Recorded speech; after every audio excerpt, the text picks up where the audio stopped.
এবার F-35 যুদ্ধবিমান ভারতে। আপনারা এই মুহূর্তে স্ক্রিনে যে ছবি দেখতে পাচ্ছেন সেটা হলো আমেরিকার পঞ্চম প্রজন্মের ফাইটার প্লেন F-35। বলতে পারেন এখনো পর্যন্ত বিশ্বের সেরা ফাইটার প্লেন। আসলে ভারতে শুরু হচ্ছে অ্যারো ইন্ডিয়া 2025। এটা 10 ফেব্রুয়ারি থেকে 14 ফেব্রুয়ারি পর্যন্ত চলবে। এই অ্যারো ইন্ডিয়া প্রতি বছর ভারতে অনুষ্ঠিত হয়, তো এই বছরও অনুষ্ঠিত হচ্ছে বেঙ্গালুরু শহরে। কিন্তু এই বছর অ্যারো ইন্ডিয়া প্রদর্শনীটা খুব মূল্যবান, কারণ এই প্রথম বিশ্বের ইতিহাসে আমেরিকা ও রাশিয়ার বেস্ট ফাইটার প্লেনগুলো একসঙ্গে আকাশে উড়বে। এটা ভারতের প্রচেষ্টায় হচ্ছে।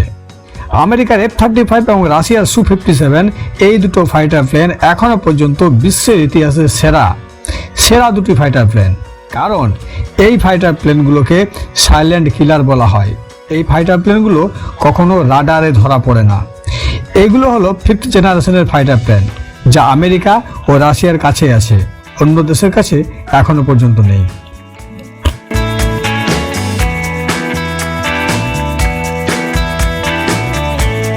প্রথমবার এই দুটি সাইলেন্ট কিলার যুদ্ধ বিমান একসঙ্গে দেখা যাবে। এর কারণ হলো ভারতীয় বাজার খুব বড় বাজার, তাই আমেরিকা ও রাশিয়া চাইবে তাদের এই 5th জেনারেশনের ফাইটার প্লেনগুলোকে ভারতকে বিক্রি করতে, কারণ আমেরিকা ও রাশিয়া এই দুটো দেশ ভারতকে বন্ধু দেশ বলে মনে করে। আসলে ভারতের কাছে এই মুহূর্তে বেশ কিছু ফাইটার প্লেনের অভাব আছে। ভারত চাইবে কিছু 5th জেনারেশনের ফাইটার প্লেন কিনতে।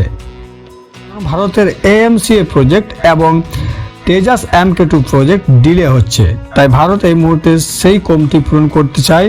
তার জন্য কিছু 5th জেনারেশনের ফাইটার প্লেন ভারত কিনতে চায়। অভিজ্ঞ মহলের যুক্তি যে এই অ্যারো ইন্ডিয়া প্রদর্শনে বিশ্বের যে দুটি ফাইটার প্লেন এসেছে, যেমন আমেরিকার F-35 এবং রাশিয়ার Su-57, এই দুটো ফাইটার প্লেন পঞ্চম প্রজন্মের ফাইটার প্লেন, যা বিশ্বের আমেরিকা ও রাশিয়ার কাছে আছে, অন্য কোনো দেশের কাছে নেই। তো এই দুটি ফাইটার প্লেনের মধ্যে ভারত যে কোনো একটিকে কিনতে চলেছে। সেই জন্যই এই প্রদর্শনীতে দুটো প্লেনই অংশগ্রহণ করেছে, এবং সেটা বিশ্বের ইতিহাসে প্রথম। তো নমস্কার ভিউয়ার্স, এই ভিডিওটা যে পর্যন্ত। আরও ডিটেলস পেতে হলে আমার চ্যানেলের সঙ্গে থাকুন এবং অনেক শেয়ার করে দিন, লাইক করে দিন। ভিউয়ার্স, এই ভিডিওটা যে পর্যন্তই। নমস্কার।